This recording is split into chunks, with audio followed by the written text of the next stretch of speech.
चांदी के दाम गिर गए, आज भी मार्केट करीब 600 रुपए नीचे है चांदी का। तो 2 दिन में आप मोटा मोटी आप ये समझ कर चलें कि करीब 3000 रुपए चांदी के दाम गिर गए हैं। गोल्ड में भी गिरावट आई है, लेकिन गोल्ड के मुकाबले चांदी की गिरावट ज्यादा है। सवाल यह है कि चांदी में आखिर गिरावट क्यों आई है?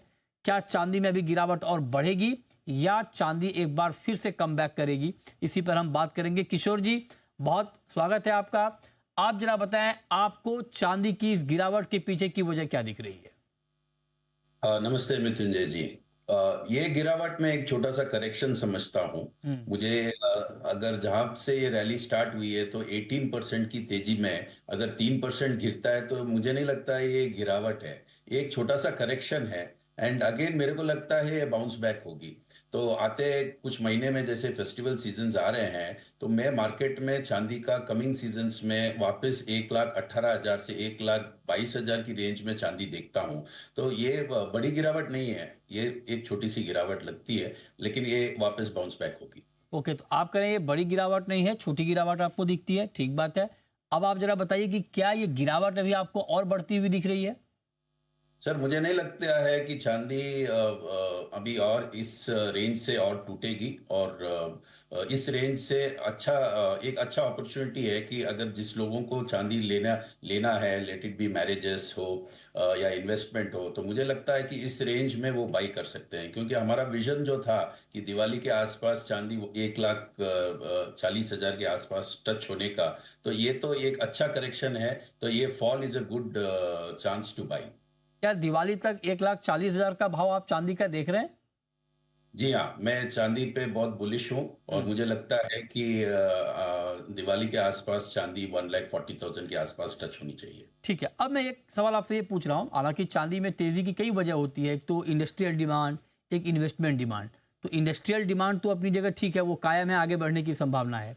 लेकिन जो इन्वेस्टमेंट की डिमांड है, क्या आपको लगता है कि अगर जियो पॉलिटिकल टेंशन कम होता है, रूस यूक्रेन का युद्ध थमता है, तो इन्वेस्टमेंट डिमांड चांदी की भी कम होगी? और अगर होगी तो क्या उसका नेगेटिव इम्पैक्ट प्राइस पर नहीं दिखेगा? सर आते हुए समय में चांदी ने जो रिटर्न्स दिया हुआ है, तो जैसे उसमें जो भरोसा बना हुआ है और जो रिटर्न्स मिला है इन्वेस्टर्स को, तो मुझे लगता है कि चांदी का इन्वेस्टमेंट बढ़ेगा। ईटीएफ्स में बढ़ेगा, फिजिकल इन्वेस्टमेंट में बढ़ेगा, बुलियन में बढ़ेगा। तो ये कम होने वाला नहीं है मृत्युंजय जी। ये इन्वेस्टमेंट चांदी का भरोसा, अभी लोगों को कॉन्फिडेंस लेवल वेरी हाई है। लोगों हर चीज, आप कहीं भी मार्केट में जाओ चांदी की ही चर्चा होती है। सोना तो कम चर्चा में आ गया है, लेकिन चांदी की चर्चा हो रही है कि लोग चाहते हैं कि भाई चांदी लूं क्या, इस भाव में लूं क्या। मुझे कितने फोन आते हैं कि क्या करें, इस इन्वेस्टमेंट इस भाव में भी लें क्या।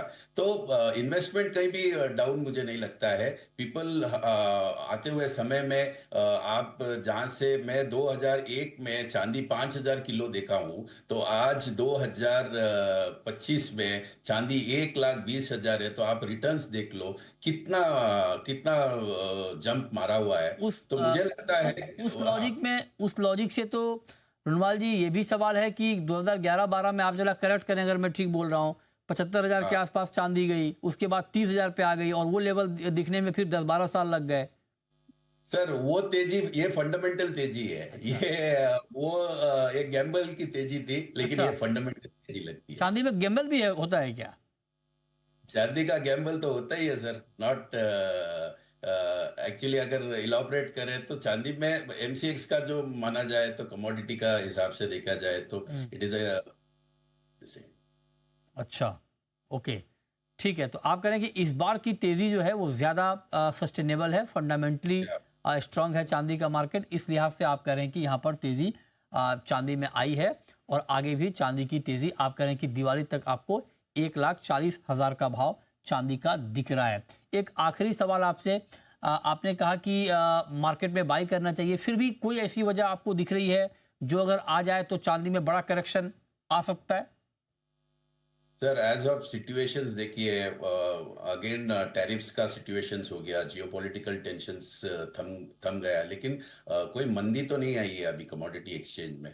तो मुझे लगता है कि ऑल सब मार्केट्स अभी अच्छे कर रहे हैं। और कोई भी ज़्यादा नेगेटिव न्यूज़ अभी मार्केट में नहीं आने से मार्केट्स अभी भी स्टेबल है। तो मुझे यहाँ से तेजी लगती है। ओके, तो आप कह रहे हैं कि यहाँ से करेक्शन बढ़ने की संभावना नहीं है, यहाँ से आपको चांदी में तेजी दिख रही है। बहुत शुक्रिया किशोर उनवाल जी आपका हमारे साथ जुड़ने के लिए और चांदी पर ये डिटेल बातचीत करने के लिए। अब जरा अजय जी आप बताइए, ट्रेडर को इस भाव में चांदी में क्या करना चाहिए? नमस्कार मिशन।